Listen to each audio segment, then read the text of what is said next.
आज हम पढ़ेंगे हमारा अगला टॉपिक, उसका नाम है पक्ष। पक्ष यानी इंग्लिश में हम इसको एस्पेक्ट कहते हैं। क्या कहते हैं इसको? हम एस्पेक्ट कहते हैं। तो पक्ष होता क्या है, शायद आपने पहली बार पढ़ा हो। अमूमन ये टॉपिक छोड़ दिए जाते हैं, वृत्ति, पक्ष, वाच्य। क्यों छोड़ दिए जाते हैं? क्योंकि इनका वेटेज थोड़ा सा कम होता। लेकिन मैंने वादा किया था कि आपको एक भी प्रश्न छोड़ने नहीं दूंगा। तो सारे टॉपिक जो आपके ग्रामर में आते हैं कहीं ना कहीं पूछ लिए जाते हैं, और एक एक दिन के टॉपिक हैं ये। अगर हम एक घंटा, आधा घंटा भी नहीं निकाल सकते तो बेकार है। फिर आधा घंटे में कुछ जाता भी नहीं है, ठीक है। पक्ष होता क्या है? पक्ष क्या होता है? शाब्दिक अर्थ। इसका अर्थ क्या होता है? रूप अथवा पहलू। पक्ष का अर्थ होता है रूप अथवा पहलू, ठीक है। अर्थात क्रिया व्यापार की विभिन्न स्थितियां, अर्थात क्रिया व्यापार की विभिन्न स्थितियां। तो क्रिया व्यापार की विभिन्न स्थितियों को ही हम क्या कहते हैं? पक्ष कहते हैं। क्या कहते हैं? पक्ष कहते हैं। तो क्रिया व्यापार की जो विभिन्न स्थितियां हैं उसको हम पक्ष कहते हैं। अभी समझ नहीं आया? एग्जाम्पल देखोगे ऑटोमेटिक समझ आ जाए। इससे प्रश्न कैसे बनते हैं मैं बताऊंगा आपको, ठीक है। पक्ष की परिभाषा क्या है? क्रिया के जिस रूप से पूर्णता, अपूर्णता और सातत्य अर्थात निरंतरता का बोध हो, अर्थात और भी चीजों का अपूर्णता, निरंतरता या सामान्यता का बोध हो, वो हमारी क्या कहलाता? पक्ष कहलाता। यानी क्रिया या तो पूर्ण हुई, वो अपूर्ण है। क्रिया कैसी है कि निरंतर चल रही है वो प्रोसेस, तो वो पक्ष कहलाता है, ठीक है। क्रिया के जिस रूप से हमें पूर्णता, अपूर्णता, ये परिभाषा याद रखना। एक्चुअली में पूछ लिया जाता है किसकी परिभाषा है। ऑप्शन में वृत्ति, पक्ष और ये सब दिया होगा। तो पूर्णता, अपूर्णता और निरंतरता का बोध हो, वो क्या कहलाता? पक्ष कहलाता। क्या कहलाता है? पक्ष कहलाता है। तो पक्ष के कितने भेद होते हैं? तो पक्ष के सामान्यतः दो भेद होते हैं। कि पक्ष के सामान्यतः कितने भेद होते हैं? दो भेद होते हैं। एक होता है पूर्ण पक्ष और दूसरा हमारा होता है अपूर्ण पक्ष। एक हमारा क्या होता है? पूर्ण पक्ष, और दूसरा हमारा क्या होता है? अपूर्ण पक्ष होता है, ठीक है।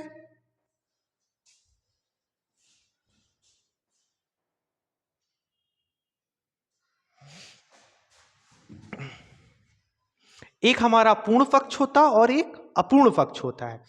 पूर्ण पक्ष क्या होता? कार्य की पूर्णता का बोध हो, जहां पर भी हमें कार्य का पूर्णता यानी पूरा होना पाया जाए। ऐसे नहीं समझ आएगा, मैं बताऊं। कार्य की पूर्णता का बोध हो, ये चीज याद रख लो, आपका पूर्ण पक्ष कंप्लीट हो जाएगा। इनमें आपको बड़ा, बड़ी ई और ए प्रत्यय दिखेंगे। आ, ई और ए प्रत्यय देखने को मिलते हैं। प्रत्यय क्या होते हैं अभी हमने नहीं पढ़ा ना। प्रत्यय क्या होते हैं? जो शब्द के बाद में जोड़े जाते, शब्दांश के बाद में जोड़े जाते। उपसर्ग क्या होते हैं? जो आगे जोड़े जाते, ठीक है, बताएंगे अब। ये लाइन याद रख लो। भूतकालिक कृदंत में है होता है प्रत्यय होते ना, कृत प्रत्यय हो, तद्वित प्रत्यय, कृदंत प्रत्यय।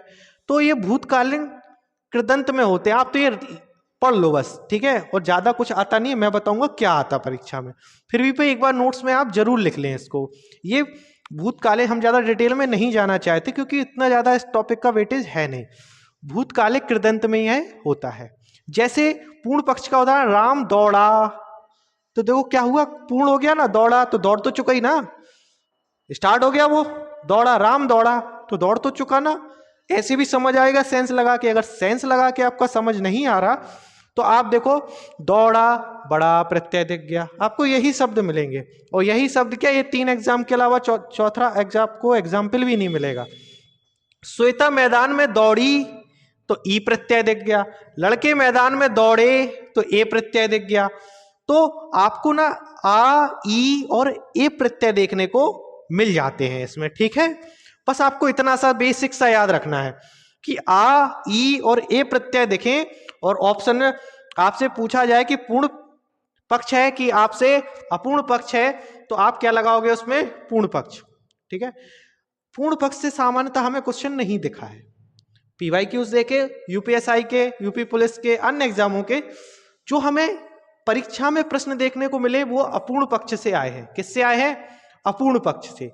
क्रिया की अपूर्णता को बोध कराते हैं। किसको? क्रिया की अपूर्णता को। अभी क्रिया पूर्ण नहीं हुई, अर्थात कार्य प्रारंभ तो हो गया लेकिन किसी कारणवश या कोई भी वो पूर्ण नहीं हुआ, अभी चल रहा है काम, अभी पूर्ण नहीं हुआ, चलता है या चल रहा, जैसा भी हो, अभी पूरा काम नहीं हुआ।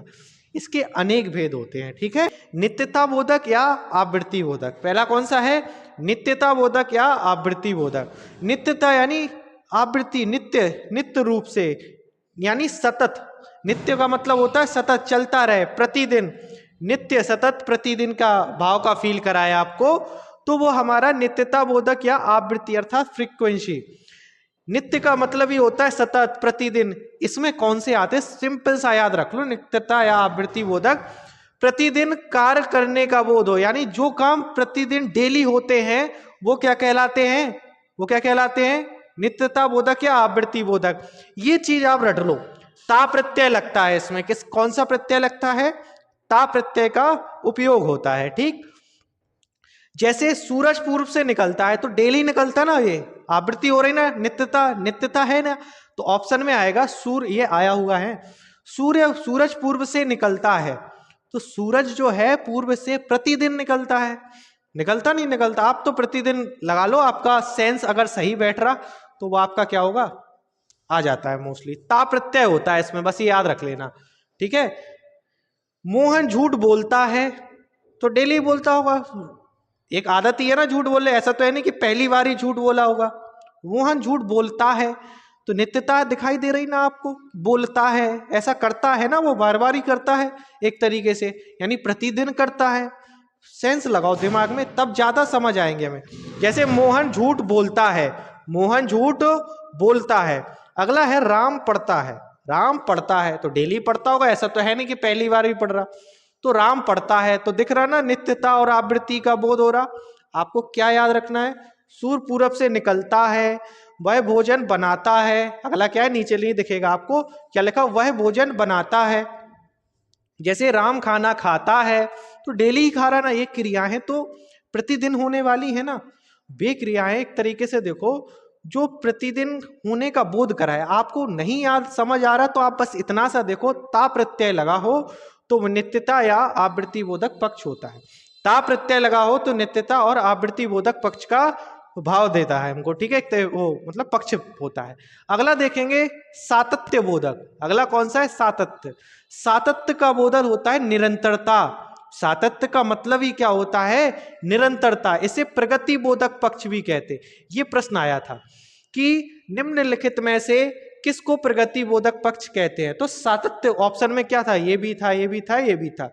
तो किसको कहते हैं? सातत्य बोधक पक्ष को भी हम क्या कहते हैं? प्रगति बोधक पक्ष। अब ये डायरेक्ट फैक्चुअल चीज है, फैक्चुअल चीज आपको रटना ही पड़ेगा। देखो सीधी सीधी सी बात है। अब जब आप बार बार पढ़ेंगे, ये प्रगति बोधक पक्ष भी कहते हैं कार्य करने की निरंतरता का बोध हो। वैसा पक्ष जिसमें कार्य करने की निरंतरता का बोध हो, वो हमारा कौन सा पक्ष होता है? सातत्य बोधक पक्ष होता है। जैसे इसमें बस आपको कुछ याद नहीं रखना, आपको बस एक चीज याद रख लो, रहा है, रही है, रहे हैं, इस टाइप के मिल जाए आपको, कंटिन्यूअस में मिल जाए, रहा है, रही है, रहे हैं दिख जाए तो आपका कौन सा पक्ष होता है? ये हमारा होता है सातत्य बोधक। बस इतना याद रख लो। अगर आपको ता प्रत्यय दिख जाए तो कौन सा पक्ष होता है हमारा? वो हमारा होता है नित्यता बोधक या आवृत्ति बोधक। यदि आपको रहा है, रही है, रहे दिख जाए तो सातत्य बोधक पक्ष होता है। कौन सा पक्ष होता है? सातत्य बोधक पक्ष होता है। जैसे सीता जा रही है, मोहन पढ़ रहा है। सीता जा रही है, मोहन पढ़ रहा है, वह लड़ रही है। निरंतरता का बोध हो रहा, चल रहा ना अभी काम, रही है मतलब लड़ तो रही है, वह लड़ रही है, ठीक है, वह गुस्सा कर रही है, इस टाइप का। तो ये क्या है? सातत्यता यानी निरंतरता का बोध हो रहा, अभी चल रहा ये काम, अभी खत्म नहीं हुआ। जैसे कहे मैं दौड़ रहा हूं तो अभी दौड़ रहा हूं, अभी बंद नहीं हुआ, ठीक है। मैं दौड़ता हूं तो ता हूं मतलब कौन सा होगा? निरंतर, नित्यता। ता हूं, ता लग जाए तो नित्यता वाला, रहा रही रहे वाले सातत्य बोधक पक्ष, ठीक है। याद रख लेना, सबसे ज्यादा यही पूछा गया है, सातत्य बोधक पक्ष। ज्यादा क्वेश्चन आए भी नहीं है, फिर भी वे देख लो। अगला है आरंभ बोधक। अगला कौन सा है? आरंभ बोधक पक्ष, ठीक है। कार्य के आरंभ होने की, नाम में ही छुपा है कि कार्य के आरंभ होने की सूचना दे हमें, तो वो कौन सा पक्ष होता? आरंभ बोधक पक्ष होता है। कौन सा पक्ष होता है? आरंभ बोधक पक्ष होता है, ठीक है। आगे देखेंगे हम लोग, नि प्रत्यय दिख जाए आपको, देखो ता प्रत्यय देखे तो नित्यता बोधक और आवृत्ति बोधक। अगर आपको रहा रही रहे वाला दिख जाए तो सातत्य बोधक। और आरंभ बोधक में क्या होता है, ने प्रत्यय दिखेगा आपको। क्या दिखेगा, अगर आपको ने प्रत्यय दिख जाए तो आरंभ बोधक। जैसे गाड़ी जाने वाली है, आरंभ होने का संकेत दे रहा ना, गाड़ी जाने वाली है, तो अभी गई नहीं है, जाने वाली है। ठीक है, मुझे नींद आने वाली है, ने दिख गया ना, आने वाली है, अभी आई नहीं है, अभी क्या है, आरंभ होने की सूचना दे रहा कि भाई आने वाली है। जैसे YouTube पर बहुत से सब्सक्राइबर आने वाले हैं, आप लाइक करने वाले हैं, तो अभी किया नहीं है, करने वाले हैं, स्टार्ट करने वाले हैं। आप कमेंट करने वाले हैं, आप शेयर करने वाले हैं, तो ने दिख जाए आपको ने दिख जाए तो आरंभ बोधक। ने दिखे तो क्या होगा, आरंभ बोधक। रहा रही रहे दिखे तो क्या होता है, सातत्य बोधक। नित्यता या आवृत्ति में क्या दिखेगा, ता प्रतिदिन, मतलब प्रतिदिन, डेली वाली चीज है। ठीक है, अगला देखेंगे अभ्यास बोधक। अभ्यास बोधक, अगला क्या देखेंगे, अभ्यास बोधक। क्रिया बार बार होने की स्थिति को बताए, बार बार होने की स्थिति को बताए। जैसे ऐसा करता करता रहता है, इस टाइप के दिख जाए आपको। जैसे अभ्यास मतलब डेली का रूटीन सा दिख जाए आपको, क्रिया बार बार होने की स्थिति को बोध कराता है। ठीक है, आप कह दो इसमें क्या फर्क है, मैं बताऊंगा। वह उदास बैठा रहता है, वह उदास बैठा रहता है, तो मतलब बैठा रहता है, बार बार उदास होता रहता है। ऐसा नहीं है कि डेली ही उदास होता, लेकिन डेली ही प्रतिदिन उदास होता होगा तो उसमें तो हो जाता नित्यता। जैसे वह उदास बैठता है, बैठता है यानी तो वो होगा आपका आवृत्ति बोधक या नित्यता बोधक। लेकिन वह उदास बैठा रहता है, मोस्टली टाइम दिखेगा आपको। वह चाय पीता रहता है, करता रहता है, पीता रहता है, खेलता रहता है, इस टाइप के दिख जाए आपको, तो वो कौन सा होता, अभ्यास बोधक। जैसे वह घर आया करता है वह आया करता है, इस टाइप का। ठीक है, वह घर आया करता है, इसमें आपका डाउट हो भी सकता है, पर वो आपका फिर डिपेंड करता ऑप्शन पे। ठीक है, कई बार क्या होता, इनमें और इसमें डाउट हो जाता है, नित्यता बोधक में और अभ्यास बोधक में। ठीक है, लेकिन वो ऑप्शन नहीं मिलेगा आपको फिर साथ में दोनों।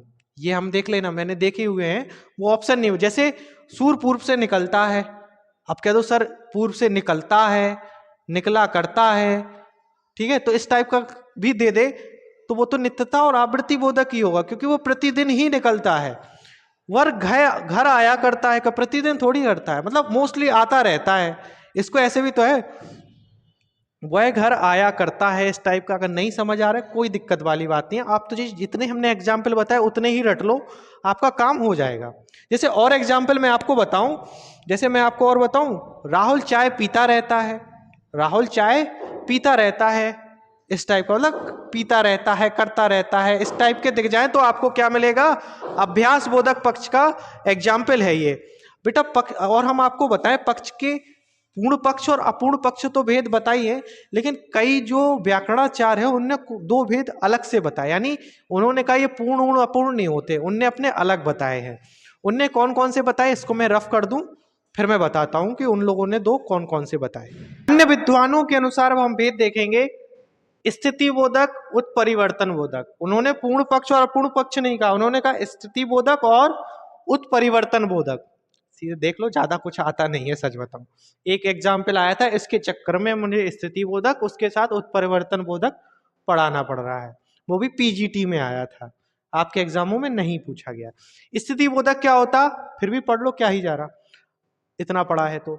अन्य पक्षों के स्वरूप से भिन्न है ये, अन्य पक्षों के स्वरूप से भिन्न है ये, इसका रूप अलग है अन्य पक्षों से, जो पढ़ के आया उससे टोटल अलग है।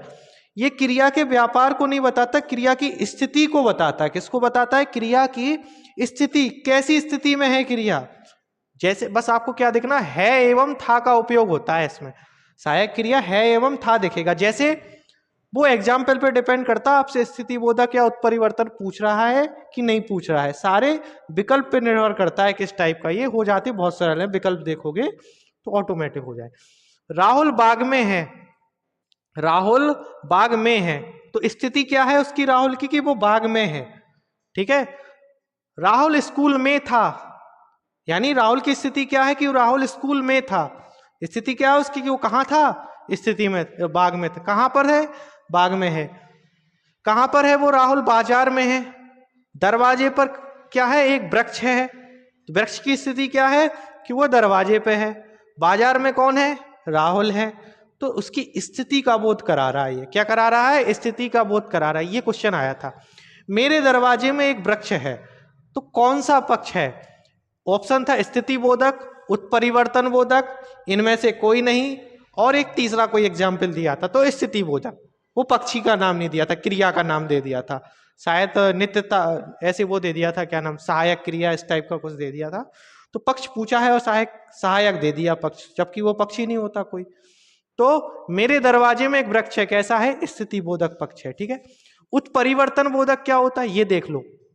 ये ना क्वेश्चन बड़ा ही नेट जेआरएफ में आया था, इसका थोड़ा लेवल अलग है। नेट का पेपर हुआ था हिंदी का, उसमें आया था ये।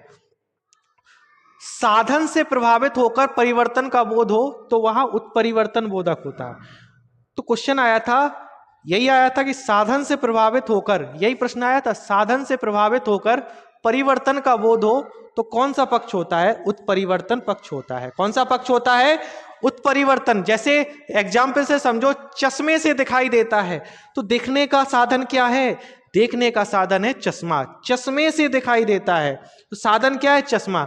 दीपक जलने से प्रकाश होता है, तो प्रकाश किससे होता है, प्रकाश का साधन क्या है, दीपक हमारा प्रकाश का साधन है। अगला है, सुधांशु के वीडियो से हिंदी का बोध होता है, तो हिंदी का बोध किससे होता है, सुधांशु के वीडियो से होता है। तो सुधांशु के वीडियोस क्या हो गए, हिंदी के बोध का साधन हो गए। जब साधन का बोध हो तो उत्परिवर्तन बोधक, आप तो बस इतना याद रख लो, और जब स्थिति का बोध हो तो वो कौन सा, स्थिति बोधक। बस इसके बाद पक्ष का खत्म हो गया, इसके बाहर कुछ नहीं आने वाला। और आपका ज्यादा महत्वपूर्ण टॉपिक नहीं है, मैं पहले ही से जानता हूं इसको, पर लेकिन पढ़ जरूर लेना, ये याद रखना। 8-10 क्वेश्चन आ चुके हैं, इससे ज्यादा नहीं आए, ज्यादा 10-20 क्वेश्चन आए होंगे अभी तक बस, लेकिन यूपीएसआई में पूछे गए हैं, ये याद रख लीजिए।